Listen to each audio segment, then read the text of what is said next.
Kaya nga ako sobrang tuwa ako sa Lord. Sabi ko, pinag-pray din natin yung anak niya. Dati napakalungkot ang bata niya. So, hindi ko yun, ay ko mga ina, harap pa nga sa kanila. O, smile ka nga sa kanila. Smile. Ayan. Yung dumating po yan, napakabigat ng pero nga, yung pag-pray po natin, kahit po siya sa pulang gulang niya, pinagsugat po siya sa panalangin ng pagkanda. Hindi sa isa po rin makasalanan ng bata. Sa samahan ito, sa gulang. Kasi, tingnan nyo ha, hindi natin naiintindihan, nakaalala natin okay. Pero hindi okay. Akala mo lang wala, pero meron. Wala natin mamamahan. Yung talaga na yan sa mga akala mo lang magulang. So, yung bata nito po, isang araw, binili po namin yung bata nito. Sabi ko, napatawag ko pa mama mo. Sabi ko, sabihin mo, I love you. Kasi kailangan makalaya ka na. Kasi kapag ang bata, nasa kanyang gulang ay hindi nakalaya. Dadalhin niya yung sa kaya nagpupunta tayo sa mga bakit kanya na magulang, bakit kanya na anak ko?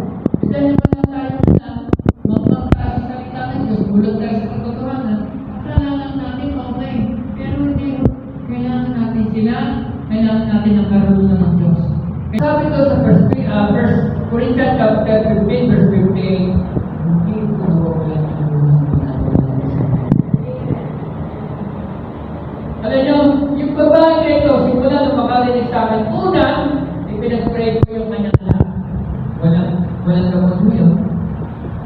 Walang lunas sa kanyang anak. Umiiyak na po siya. Sabi niya, Pastor, hindi na po, nag-asusmin ko.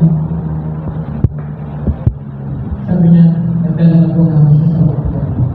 Ang kabilang na po ng pera. Sabi ko sa kanya, kita ninyo yung itsura ng bata ito, ng lalaki nito. Kulay yung kulay. Alam ng kulay ako? Green. Ayun na. Pero dahil sa pamilya ng Diyos, kung babakit ng tao ito yung bumalik hanggang sa kasalukuyan ng kulay at magandang ikaliwa ko kanyang kasama. Laluwi sa ikatlo siya sa mismo. Katapos kung makita niya yun, nabibigay kami right home. Sabi niya sa akin, Pastor, dinala sa hospital. Ganyan po kayo. Sabi niya, Pastor, inaasahan niya na ako nakatarata. Sabi niya, bakit si Pastor ay parang relax. Hindi ba? Sa galila, pati papadala ka. Hindi, sabi ko, huwag mong ibababa ang cellphone. At nag-pray tayo sa pamilya ng cellphone. Nag-pray ko kami sa cellphone. Sabi ko, huwag mo ibababa. Nag-pray ko kami. Pagdating sa hospital, hindi yun normal, balik si doktor. Ano ang tingin ng doktor? Sabi, kapag hindi patay, bumatos. Sipin ninyo, noong dinadala sa hospital, dinadala sa sasamihan, inagat niya ito ng mali. Ito. Lampasan ng tingin. Binigyan niya yung mata.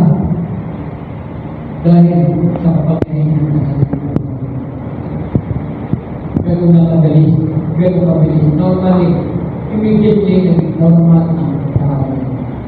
At hanggang, ano yung nung matutunan niya ito, yung simula doon sa Marcos chapter 16, verse 18, na matutunan niya yun, lahat matutunan niya, ginagawa niya ito. At sa ngayon, nag-pray ang dami sa kanyang hari. Natutunan ang susunod. Tama ba? Hindi mo imposible ito. Hindi mo imposible ito kapag naniniwala tayo sa Diyos. Kapag pinagtiwalaan natin ang salita ng Diyos ay tulong ang buhay ng pagkakas. Siya yung magpapakita ng mga sa buhay. Okay na ba kayo?